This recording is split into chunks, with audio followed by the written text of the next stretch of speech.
आज हम लोग फूल और उसके विभिन्न भाग के बारे में जानेंगे, है ना। फूल तुम लोग देखते हो ना? Yes sir. कौन कौन सा फूल देखो?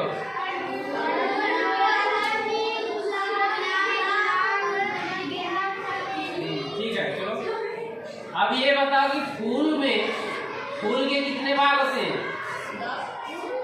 फूल के कितने भाग होते हैं? फूल के 4 भाग होते हैं।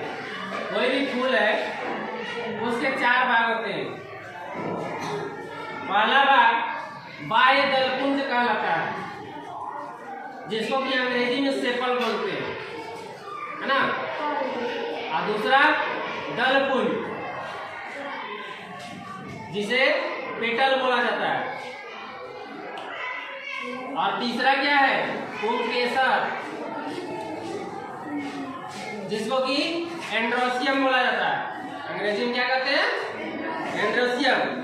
और चौथा है स्त्री केसर, जिसको कि गाइनेसियम बोला जाता है। चलो तुम लोग को आज हम फूल के माध्यम से पूरा बतलाते हैं। ये क्या चीज, किस चीज का फूल है? अड़हुल। किस चीज का फूल है? अड़हुल का फूल है ना। इस अड़हुल फूल में अब हम लोग चारों भाग को जानते हैं। जैसे पहला भाग जो है बाह्य दलपुंज, यह बाह्य दलपुंज, इसमें कौन सा भाग है, किसको कहते हैं बाह्य दलपुंज? बाह्य दलपुंज किसको कहते हैं? देखो यहां पर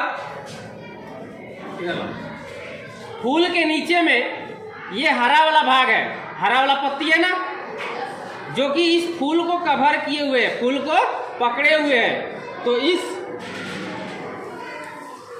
ये जो हरा वाला भाग जो है, इसी को क्या कहा जाता है? बाह्य दलपुंज कहते हैं। इसको क्या कहते हैं? बाह्य दलपुंज कहते हैं, जिसको कि अंग्रेजी में क्या कहते हैं? क्या कहते हैं? अभी क्या बताए? सेपल। क्या कहा जाता है? सेपल। तो ये हरा वाला भाग क्या हो गया? सेपल, बाह्य दलपुंज। अब उसके बाद आता है दूसरा दलपुंज। तो दलपुंज कौन हुआ? ये जो इसका पंखुड़ी है ना, लाल वाला फूल का जो पंखुड़ी होता है, उसी को दलपुंज बोला जाता है, जिसको कि पेटल बोलते हैं या पंखुड़ी बोलते हैं हिंदी में, है ना। अंग्रेजी में पेटल, हिंदी में पंखुड़ी या फिर दलपुंज। ये हो गया, 2 भाग हो गया। अब तीसरा भाग कौन होता है? स्त्री केसर। तो पुंकेसर। तो पुंकेसर और स्त्री केसर को देखने के लिए सबसे पहले इसका सेपल और पेटल, यानी कि बाह्य दलपुंज और दलपुंज को हटाना पड़ेगा। तो चलो हम पहले इसका हटाते हैं। पहले बाह्य दलपुंज को क्या किए? हटा रहे हैं।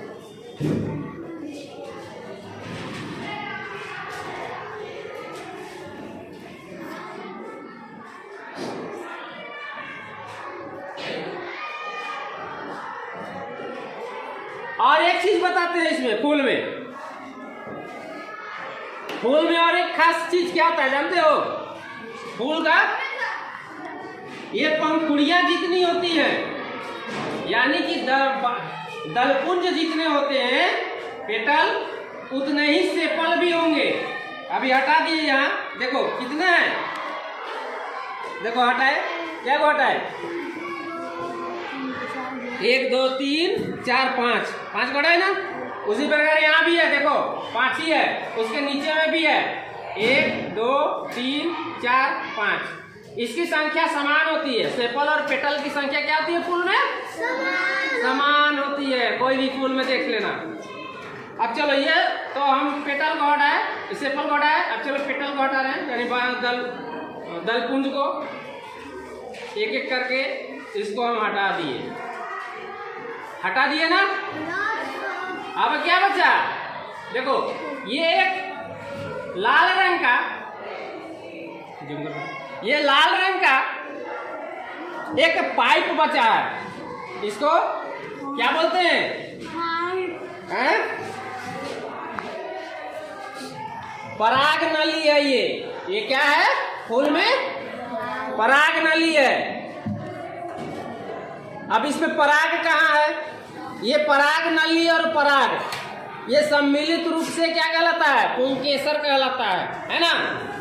इसमें देखो ऊपर में यहाँ पर बहुत सारे पराग हैं। ये है ना, ये वाला भाग क्या है?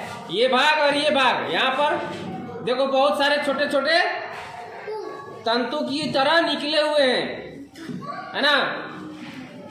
इसी में पराग है जिसको कि मधुमक्खियां या तितलियां या फिर अन्य भौरे सो क्या करते हैं? चूसते हैं, है ना। और क्या बनाते हैं? पराग चूसकर शहद बनाते हैं या अपना भोजन वो प्राप्त करते हैं। तो ये पुंकेसर वाला भाग है। पुंकेसर का भाग ये पराग कोश और ये पराग नली, तीनों सम्मिलित रूप से क्या कहलाता है? पुंकेसर कहलाता है। ये तीसरा भाग है। उसके बाद आता है कौन सा भाग? चौथा। पुंकेसर के बाद स्त्री केसर। तो स्त्री केसर कौन सा है? अब जब तक पुंकेसर को हटाएंगे ना, इसमें भी देखो एक चीज और है, पराग नली तो ये बाहर से देखे ना।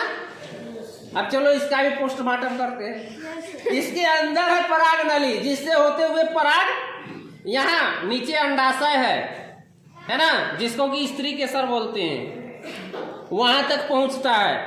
तो सबसे पहले हम इसका बाहरी आवरण को हटाएंगे। एकदम जूम करके दिखाना। देखो बाहर से इसको छीलेंगे पहले, है ना।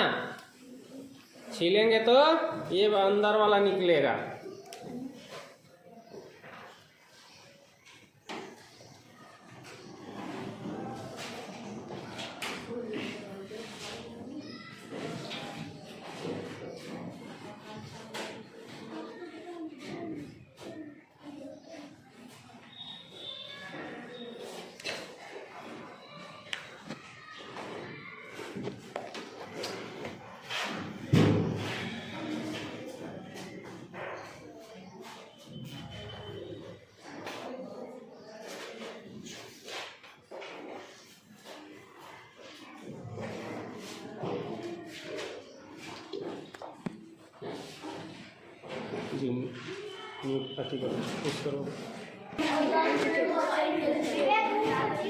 देखो इसके बाहर वाला भाग को जब हम हटाए तो यहाँ बीच में देखो एक पतला सा, देखो ये नली मिला है।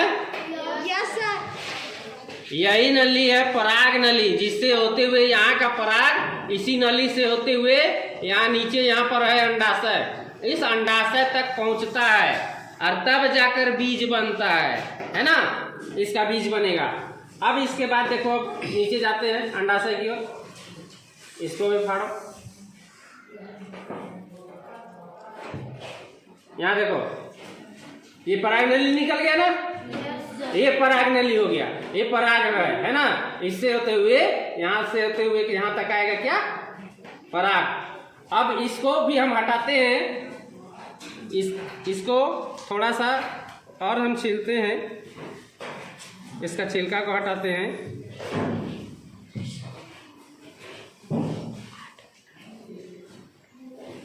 ये आया देखो, ये अंडाशय, देखो ये अंडाशय है ना। इस पराग नली के साथ देखो जुड़ा हुआ है ना, है ना जुड़ा हुआ ये वाला भाग। इसी में बहुत सारे बीज हैं इसके। तो जब स्त्री केसर और पुंकेसर जब दोनों मिलता है तब जाकर बीज क्या होता है?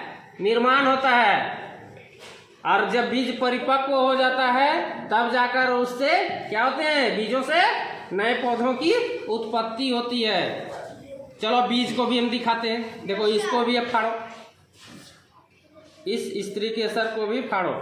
यहाँ पर देखो, यहाँ पर सुन करो, देखो रुको रुको रुको, पीछे हटो पीछे हटो, इधर लाइट में दिखा दे। देखो यहाँ पर जब ये करेंगे, देखो मेरे हाथ में देखो बहुत सारे दाने आए। दाना आया ना, यही है बीज। देखो यहाँ पर ये वाला भाग है ना, दिख रहा है?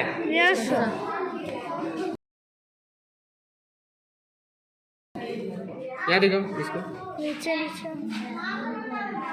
ये बीज है ना।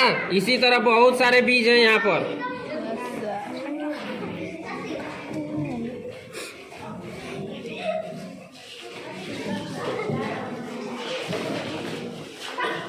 आप समझ में आया? फूल और उसके चारों भाग। फूल में क्या क्या होता है फिर से बताओ? फूल के कौन कौन से भाग होते हैं? फूल के कितने भाग होते हैं? 4। कौन कौन? बाह्य दलपुंज, पुंकेसर, और स्त्री केसर। गुड। इसी प्रकार यह भी है, इसमें भी तुम लोग कर सकते हो, इसमें भी देख सकते हो, है ना? यह भी उड़हुल का ही है, इसमें भी देख सकते हो। समझ में आ गया? अभी तो तुम लोग को बीज दिखला दिए इसका, उड़हुल का बीज देखा ना। लेकिन ये बताओ, उड़हुल पौधा जो उगता है बीज से उगता है या फिर क्या चीज से उगता है? टहनी से, डाली से। लेकिन किसी भी पौधा को उगाने के लिए क्या चाहिए? बीज। तो फिर इसका बीज से पौधा क्यों नहीं बनता है? क्यों नहीं बनता है? ऐसे बहुत सारे पौधे हैं जिनकी उत्पत्ति या जिनका विकास डाली के माध्यम से होता है, जिसको कि कलम लगाना कहते हैं, कलम विधि। उनकी उत्पत्ति बीजों से नहीं होती है। होती है?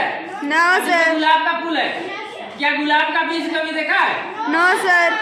खोजने से भी नहीं मिलेगा, लेकिन होता है ना? गुलाब को भी जब इसी तरह देखोगे, गुलाब का भी पोस्टमार्टम करो, देखो उसमें मिलता है कि नहीं।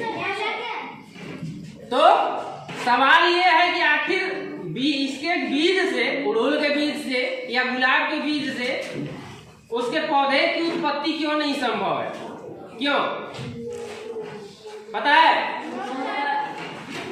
इसका कारण है कि ये पौधे बीजों से उत्पन्न करने की क्षमता क्या कर चुके हैं? खो चुके हैं। इसीलिए जो पौधे जिनकी उत्पत्ति बीजों से नहीं हो सकती है, यानी कि वे अपनी क्षमता खो चुके हैं, वैसे पौधों की उत्पत्ति या फिर वैसे पौधों को किससे उगाया जाता है? उसका कलम तैयार करके, यानी कि उसके डंठल से, है ना, उसके तने के द्वारा। यही कारण है कि बीज से इसकी उत्पत्ति नहीं होती है।